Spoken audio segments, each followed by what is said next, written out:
The baby died sleeping with his puppies. What they did next broke everyone's heart. A mother tucked her baby into his cradle, surrounded by 6 tiny puppies who never left his side. Hours later, silence filled the room. When she opened the door, what those puppies had done next shattered millions of hearts. This story proves love doesn't need words, just loyalty, warmth, and the will to stay. Before we dive in, let us know in the comments, what time is it and where are you watching from? Let's start. Emily never meant to keep the stray. It was raining that night, wind slicing through the alley behind the factory, when Ryan called, "There's a dog out here, Em. She's pregnant." She sighed. "Ryan, we can barely feed ourselves." "I know," he said, wrapping his coat around the trembling creature, "but look at her." She's shaking. They brought her home, fed her scraps, named her Luna. 2 weeks later, she gave birth to 6 tiny puppies under the kitchen table. At the same time, Emily's belly was round with life, after years of heartbreak, fertility bills, and silent dinners. The dog had come when she'd stopped praying. The litter arrived when she started again. By the time baby Noah was born, the puppies were 2 weeks old. Luna nursed her own while Emily nursed hers. The house smelled of milk, wet fur, and new beginnings. Every morning the puppies crawled toward the sound of Noah's cry as if they understood he was one of them. "He's got a pack already," Ryan joked, watching from the doorway. Emily smiled through exhaustion. "Let them guard him. Maybe they'll protect him from the world that didn't protect us." Because before Noah, there had been nothing but loss. 3 miscarriages, a surgery, nights where Emily cried into the dark, saying maybe they weren't meant to be parents. Ryan never answered. He just held her until the shaking stopped. When Noah came, he called him our second chance. 5 months later, the nursery became the heart of the house. Blue walls, a cream cradle, and 6 puppies always underfoot. The white one slept near the door. The brown one curled at Noah's feet. The golden one liked to nuzzle his tiny hand until his fingers closed around its ear. Ryan left early for shifts at the plant. Emily lived on caffeine and instinct. The heater barely worked, the rent was late, but whenever she looked at Noah surrounded by that wriggling heap of fur, she thought, "This is what peace looks like before it gets taken away." "Maybe we should give some of them away," Ryan said one night, counting coins. "No," she said too sharply.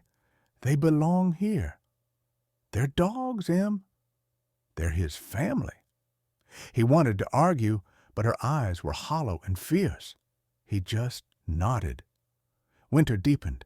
The window panes froze at the edges. The floorboards groaned. Noah caught a mild cough, and Emily barely slept, sitting by the cradle with Luna at her feet and the pups pressed against her knees for warmth. The brown puppy sneezed. She laughed softly. "You're all sick together, huh?" At dawn, she dozed off against the wall. Ryan found her that way, hair tangled, baby asleep on her lap, puppies forming a circle around them. "You're insane," he whispered, kissing her head. "I'm surviving," she mumbled without opening her eyes.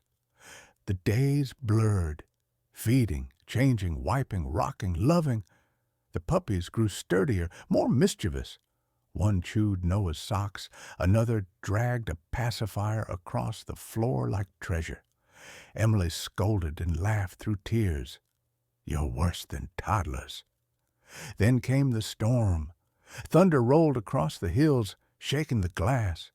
The power flickered out just as Noah started crying. Emily held him tight, whispering, "It's okay, baby. Mama's got you." Luna barked at the door, protective, while the pups huddled close, trembling. The cradle creaked as wind pressed against the house. Hours passed. When the rain eased, she rocked Noah one last time, singing off-key lullabies until his breathing slowed. His tiny hand clutched her finger, then loosened. She smiled, thinking he'd finally fallen into deep sleep. She laid him gently back in the cradle, tucked the blanket beneath his chin, and whispered, "Good night, my love." The puppies climbed beside the cradle, noses pressed through the bars, their breaths syncing with his. Emily turned off the lamp and collapsed on the couch, too tired even to dream.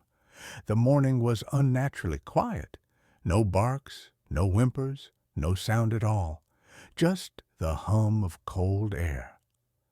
Emily blinked at the clock. 9 a.m.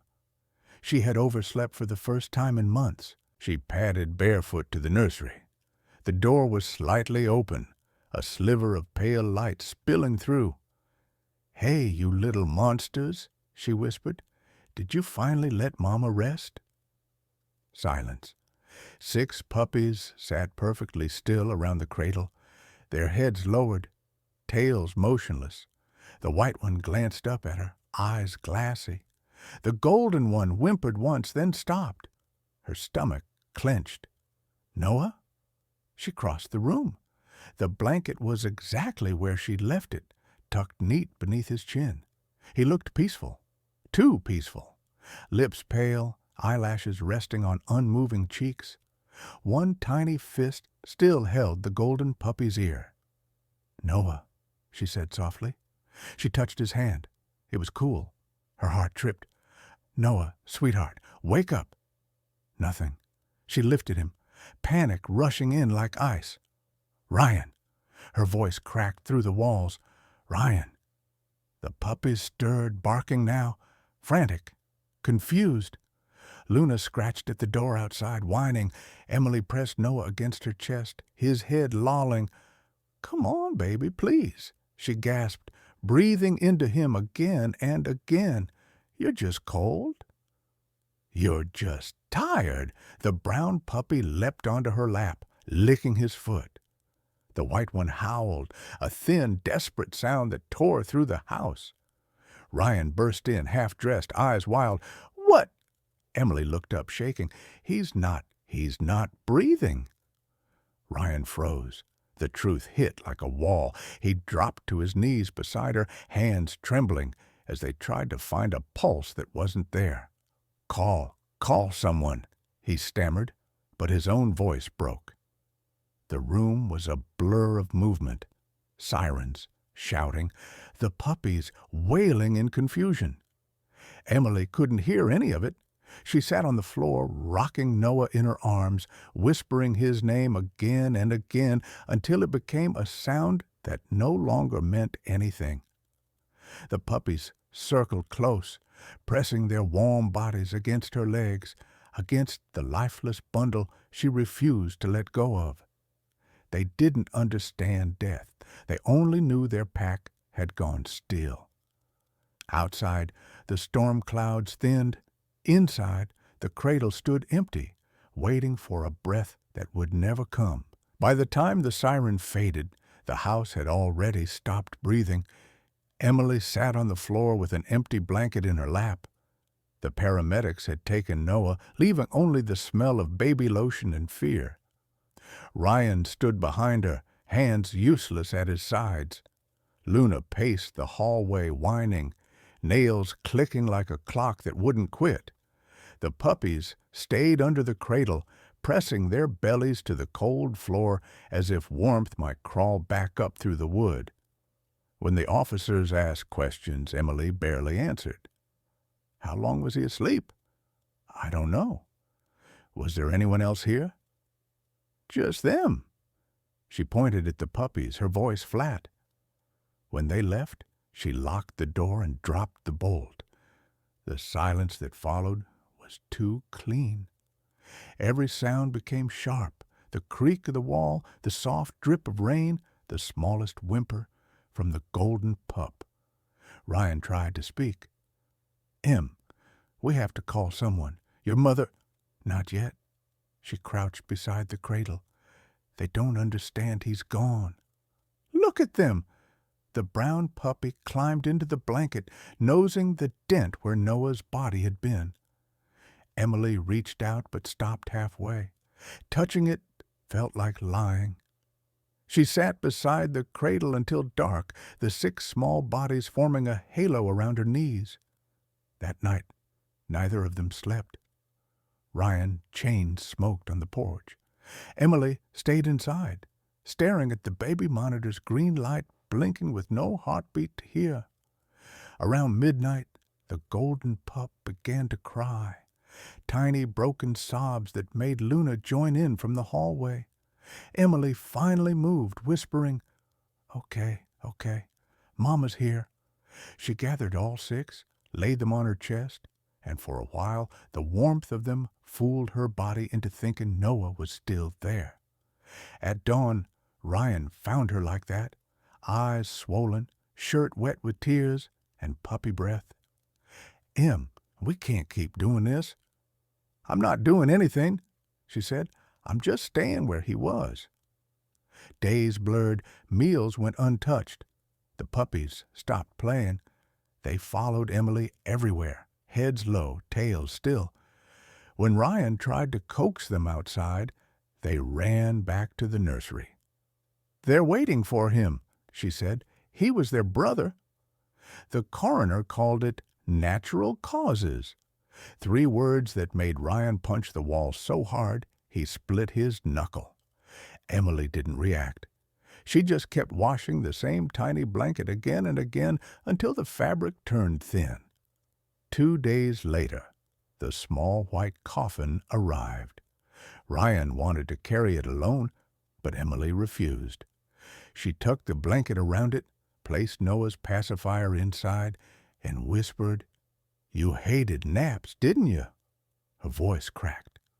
The brown puppy nudged her elbow and dropped something, Noah's sock. No one spoke after that. At the graveside beneath the oak, the priest's voice drifted over the wind. The puppies sat in a perfect circle around the mound of dirt, unmoving. When the last handful of soil fell, the golden one let out a single long howl, a sound so small and human that even the neighbors wept. That night, the house was darker than before. Emily walked into the nursery out of habit. The cradle looked larger without him. She knelt, touching the wood. "You can rest now," she whispered. But they didn't rest. One by one, the puppies climbed into the cradle. The white one lay on the pillow. The brown pressed its body along the rail. The others filled the space until no light touched the sheet. Emily covered her mouth. Ryan stood in the doorway whispering, "My God." She sat beside them, hand trembling over their backs. "He'd love this," she said. "They're keeping him warm."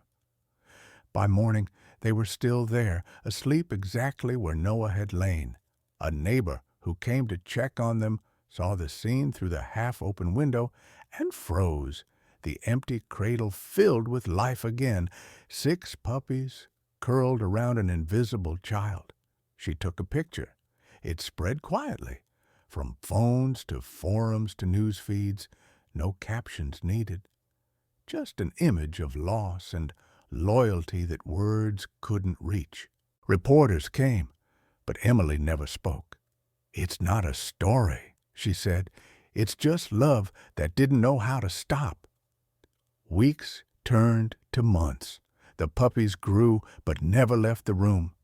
Each night they returned to the cradle, squeezing themselves into shrinking space. When Luna finally died that spring, they buried her beside Noah. Emily whispered, "Watch over him." On what would have been his first birthday, Emily placed a single cupcake on the windowsill. She lit one candle. The puppies gathered beneath it, quiet. "Happy birthday, sweetheart," she said. "Your brothers and sisters still keep guard." The flame flickered, reflected in their eyes. For a heartbeat, she saw all 7 of them together, the boy who never grew up and the dogs who refused to forget. She smiled through tears, whispering the only truth left. Some love doesn't die. It just stays and waits. Outside, wind moved through the oak leaves above the graves. Inside, the cradle creaked softly as the dog shifted, breathing in unison. 6 hearts still listening for one that had stopped. If this story broke you too, hit like, comment, and subscribe for more real emotional stories where love and loyalty outlive life itself. Every share keeps Noah's memory alive and reminds the world that sometimes the truest friends have 4 paws and never let go.